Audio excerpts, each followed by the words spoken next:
Dear students, in our last class we had started to discuss normal distribution. So today we will go further into the topic, right? So like we have already seen, normal distribution is a continuous distribution, and it is given by px equal to 1 by sigma 2 pi e to the power minus half x minus mu by sigma whole square, right, where x can take any value between plus minus infinity. Corresponding to each x we can have a z, that is the standard normal variate, and the distribution of the standard normal variate is given by 1 by root over 2 pi e to the power minus z square by 2, right. Even z can take any values between plus minus sigma, and z is given by x minus mu divided by sigma, right. So this already we had discussed in our previous class. Now today let's look on to few properties of normal distribution. So first we'll see how our normal distribution looks like, right. So if you plot normal distribution,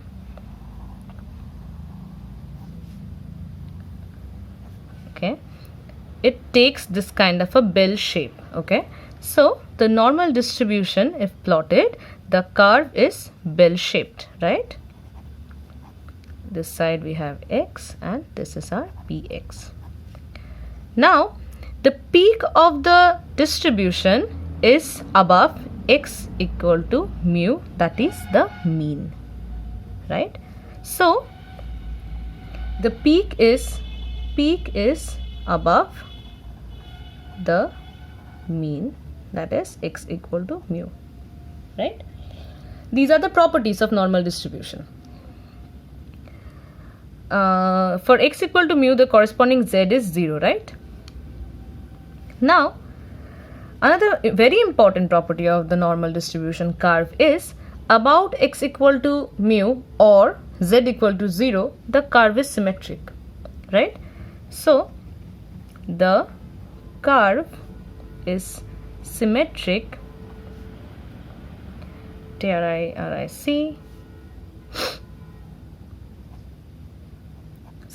symmetric about z equal to 0 or x equal to mu.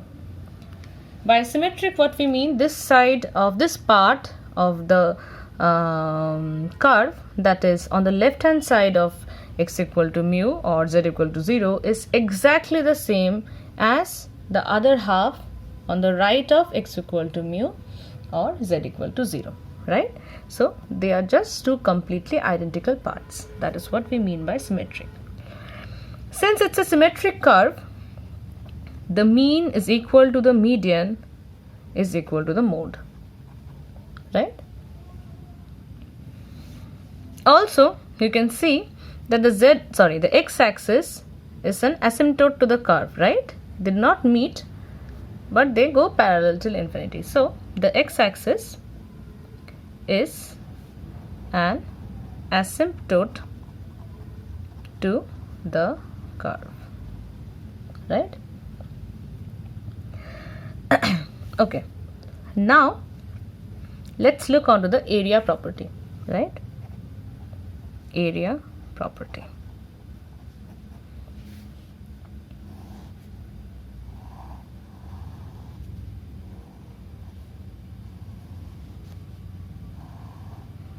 This is our point x equal to mu or z is equal to 0, right. Now if we move on to one point z1, which is equal to mu minus sigma, so corresponding to that point we have a z1 prime on this side, that is minus mu minus sigma. This region covers 68% of the area, okay. So corresponding to this, x1 and x, corresponding to this, our z1 prime is minus 1 and z is equal to 1, okay. You can calculate it. Z is equal to x minus mu, that is x minus mu by sigma, this part is mu plus sigma and mu minus sigma, okay. So this comes up to be 1. So if we take the area between mu minus sigma to mu plus sigma, you will see it covers 68% of the area, right? So between x equal to mu minus sigma to x is equal to mu plus sigma, 68% of the area is covered, that is equal to 0.6826, right? That is z is equal to minus 1 to z is equal to plus 1. From x equal to mu minus 2 sigma to x is equal to mu plus 2 sigma, that is z is minus 2 and over here z is plus 2. Between these two coordinates, that is say from here to here, the area is 0.9544, that is more than 95%, approximately 95% area gets covered between two standard deviations, right? From for x equal to mu minus 3 sigma to x equal to mu plus 3 sigma, corresponding to this our z values are minus 3 to plus 3. We have 99, more than 99%, basically 0.9973. The area is this much. That means between z equal to minus 3 to z equal to plus 3, we have covered nearly 100% area, right? So the probability for the variate to take variables beyond this becomes very less. So if we know up to this much, if we know the area between this much, we do not need to bother much about the other variables because the probability becomes negligibly small, right? We'll understand it better as we proceed on to various sums, okay?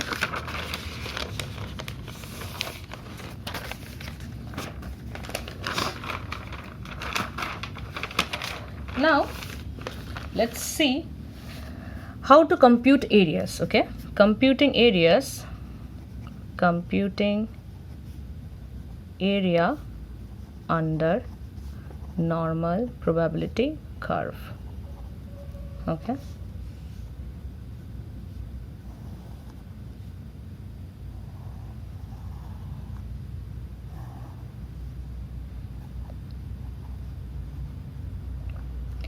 Okay, just now we have seen that if we know the area under the curve from z equal to minus 3 to z equal to plus 3, it nearly covers the entire region. So if we know that much value, it's enough, right?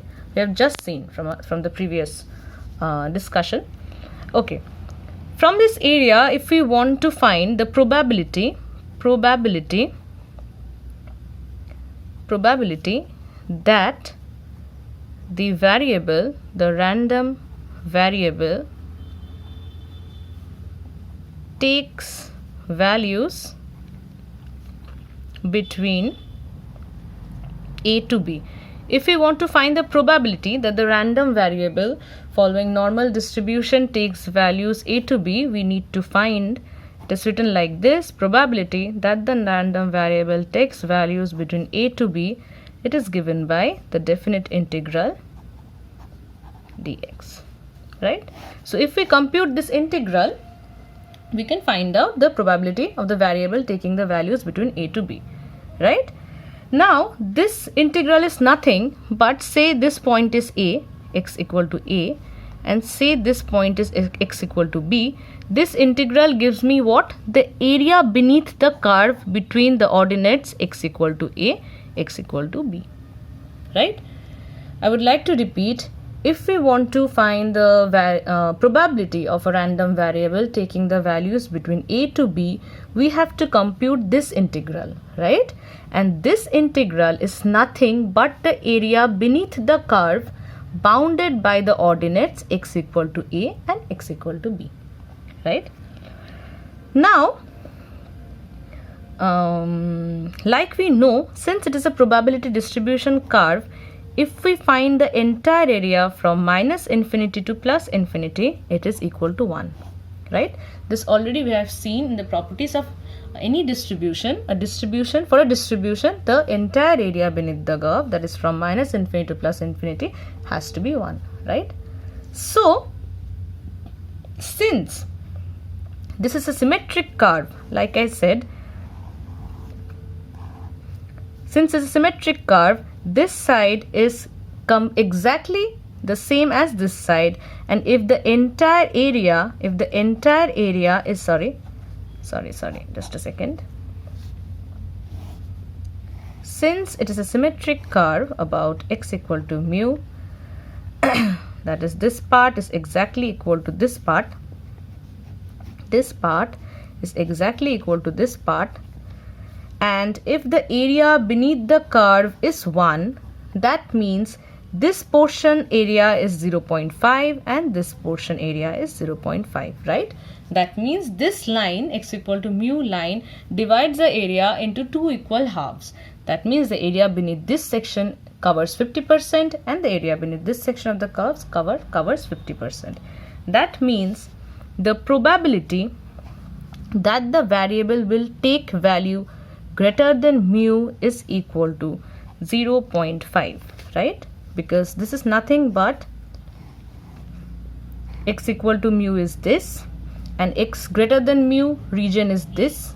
The entire area covers x greater than mu, and it is nothing but 0.5. Similarly, for this region we can write probability that x takes value less than mu, that means it covers the entire region where the value of x is less than mu, this region is equal to 0.5, right? And these two we can write from the symmetric property, right? Okay. Now, like I said, just now we have said that the probability of the variable taking values between a to b is given by this. What we do is we convert all these x variables to the standard normal variate. That means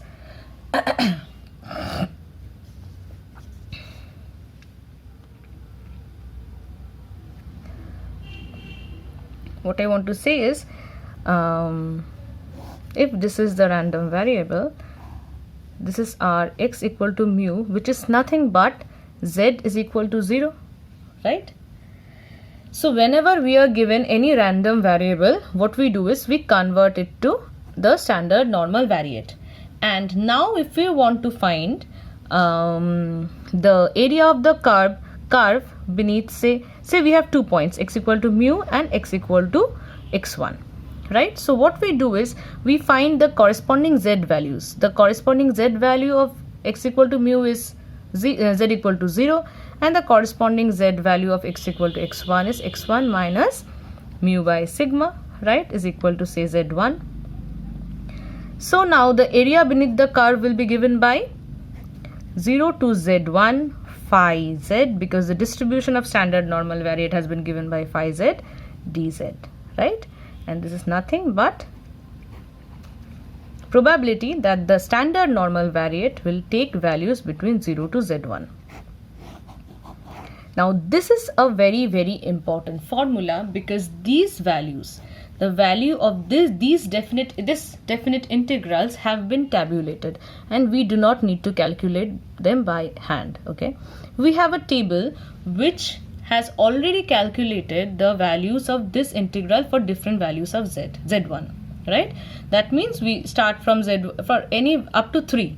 Like I have said, if we can know the area up to z equal to 3, beyond that we can already cover 99% area. So the probability that the variable will take values beyond that is very low.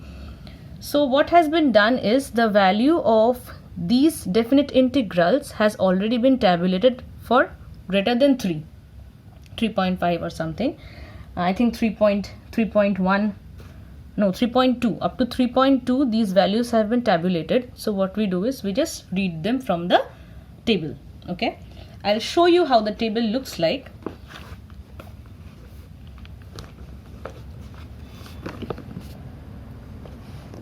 This is how the table looks like. Okay, just a second.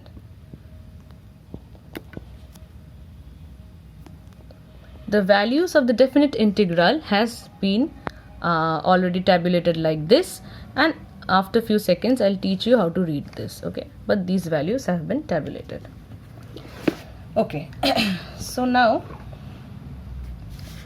let's try to do few sums so that actually not few sums, let's try to compute the areas, okay, and see if we can understand it. Say example 1,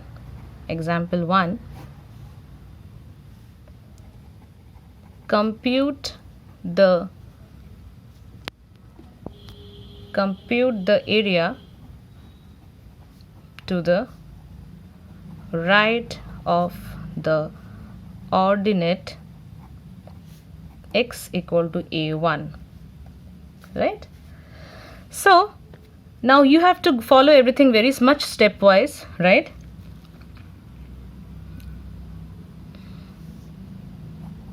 On the right side of the mean, on the right half of the mean. Say we have been given this, okay? So first what you do is you have to draw the curve, the normal distribution curve, right? So this is the normal distribution curve. In the center we have x equal to mu, which is our z equal to 0. Now we have been said compute the area to the right of the ordinate x equal to a1, okay, on the right half of the mean. Or rather you can change the question, x equal to 1, such that x greater than mu, okay? So first you have to draw the curve, and then you have to find then you have to spot where x equal to a1 is. It is given x greater than mu, that means it will be on the right half of the curve, right? So in any point I am pointing x equal to a1. I have been told to find the area on the right of the ordinate, that means I have to find this area, right? Now this area is nothing but the probability that the variable takes value greater than a1, right? This area is nothing but the probability that the variable will take values greater than a1, okay? So I have to find this area. Now you have to follow the simple steps as I'm telling you. So the first step is draw the normal distribution curve, then and draw the mean line at the center. The second step is position the point that has been asked for, okay? Now like it has been written, it is on the right hand side of the mu, so just find out the position whose area you need to find, right? Now we have to find this area. So what are the techniques? The first thing that you have to do is convert all the x's to z's, because the table that we have consists the definite integral containing our z distribution, right? So we have to convert the x's into z's. So x equal to mu gives me z is equal to 0. X equal to a1 gives me z is equal to a1 minus mu by sigma is equal to z1, say, right? So the probability that x greater than a1 is equal to probability z1, probability the value of z is greater than z1, right? Because the for the corresponding z value for x equal to a1 is z1. So simply we'll replace the x by z's, and this probability means this area, right? Now you have to see one thing, that the definite integral gives us these values. These values have been tabulated in the definite integral table. That means from 0 to z1. That means the definite integral start from 0 and then the final variable can be anywhere. So we can get this area from the table, right, from 0 to z1. But this area is not given directly. So what we have to do is we have to take the entire area. I know this much area is 0.5 minus this area, probability 0, z less than z1. Right, so this is simple subtraction. I want to find this much area. I know the entire area on the right hand side is 0.5 and the table gives me the value of the area from 0 to z1. So this is nothing but 2.5 minus this area, right? So 2.5 minus this value we will read from the table for specific values of z1. Okay. Now say you have been asked to find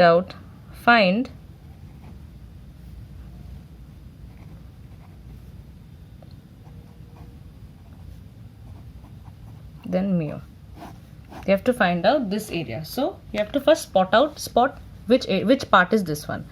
Like I have again told you, the first thing is we will draw the curve, right? We will draw the x equal to mu line. Sorry, x equal to mu, z is equal to 0. Now I have been told to find out the probability that the variable x will take values between minus a to mu. That means on the left hand side, right? So x equal to minus a to x equal to mu. I have been told to find out this area, right? So we know again from the table that we have been given, we can very easily find out from the table the value of this, right? So then x less than mu is equal to probability. What we will do is we will find the corresponding z values. Over here the z is 0 and over here say the z is z1. So minus z1 less than z less than 0 is equal to nothing but 0 less than z less than z1. Now what I mean to say is this much area is completely equal to this much area by symmetry. So the value of the integral from minus z1 to 0 will exactly be equal to the value of the integral from 0 to z1. So we are applying this property by symmetry. And now this is nothing but the integral which has been tabulated. So for various values of z1 we can find it from the table, right? So our main motto is we will transform all the areas in this form so that we can read the value from the table, because these values have been tabulated, right? So we will do a simple example and wrap up today's class.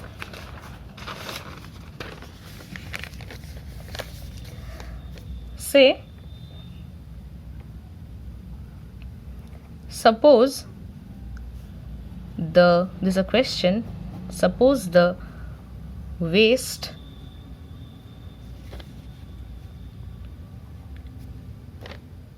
measurement of 800 girls is normally distributed with mean 66 centimeter and standard deviation 5 centimeter, right? Find the number of girls with waists between 65 to 70 centimeter, and second is greater than or equal to 72, right? So like I have been saying for so long, the first thing is we will draw the curve, right? Now we have been given the mean is 66, right? So this is x equal to 66, correspondingly z equal to 0, right? The standard deviation has been given is equal to 5 and the mean is given to be 66 centimeter, right? We have to find the number of girls with waist between 65 to 70 centimeter, right? So 65, we have to find, I have to first place the 65 ordinate. So 65 is obviously less than 66, so it will be over here somewhere. So say this is our x1 is equal to 65, course, and we have to plot 70. 70 will obviously greater than 66, so it will be somewhere over here. X2 is equal to 70, right? So we have to find the area between these two, because between 65 to 70 we have been asked for this.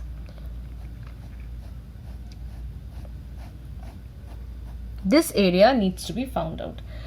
So firstly we have to divide this into two halves, right? So our first job, first we'll convert x1 equal to 65, so corresponding z1 is equal to 65 minus 66 divided by 5, so we have minus 1 by 5, right? This is our corresponding z1, sorry. Similarly for x2 we have 70 minus 66,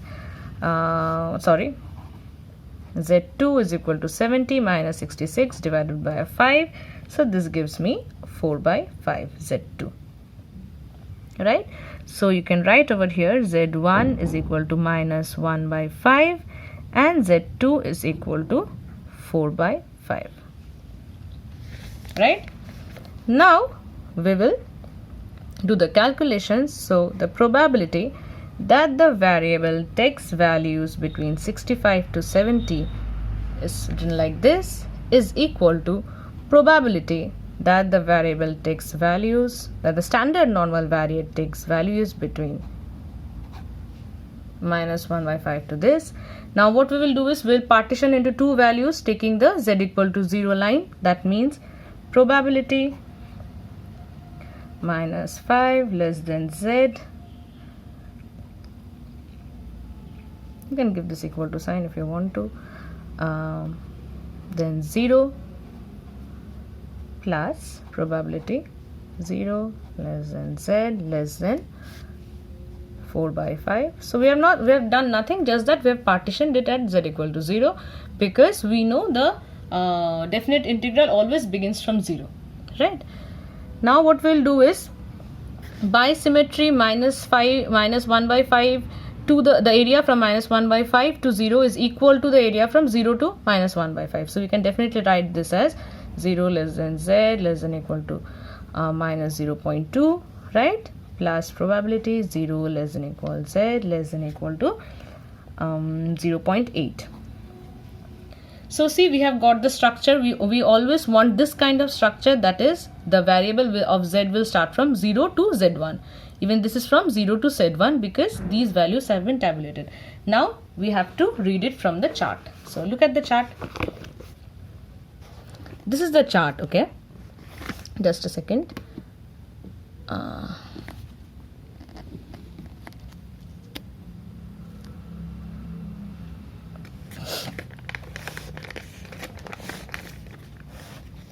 Okay.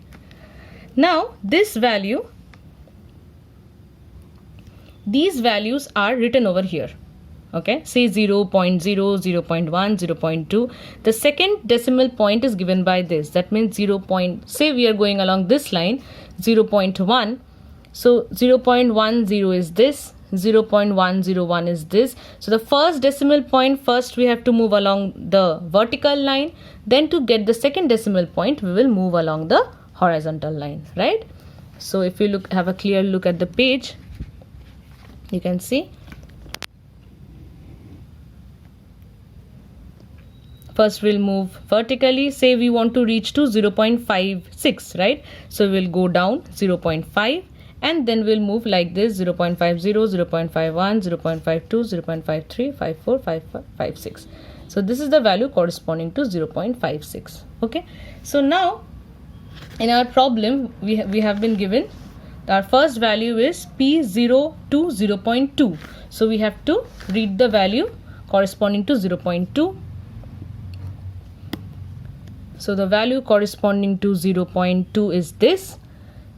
So we will take the first value, that is 0.793 is equal to 0.0793 plus the second one is, sorry for the inconvenience, but I cannot help it much.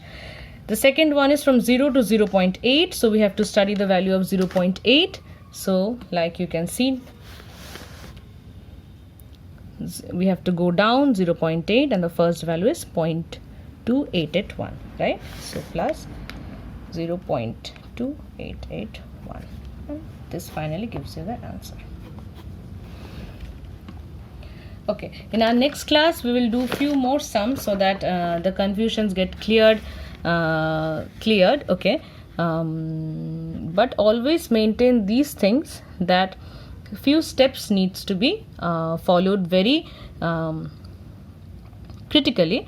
That is, first you need to draw the normal curve, then you need to point out the mean, and based on the mean you have to point out the ordinates between which you have to find the area, and then your job is just to convert them into their corresponding standard normal variates and place the area from the table, right? This is the simple technique, but since this is the first time you are doing problems like this, there might be a problem. So we will again talk about it if required in our next class, right? Thank you.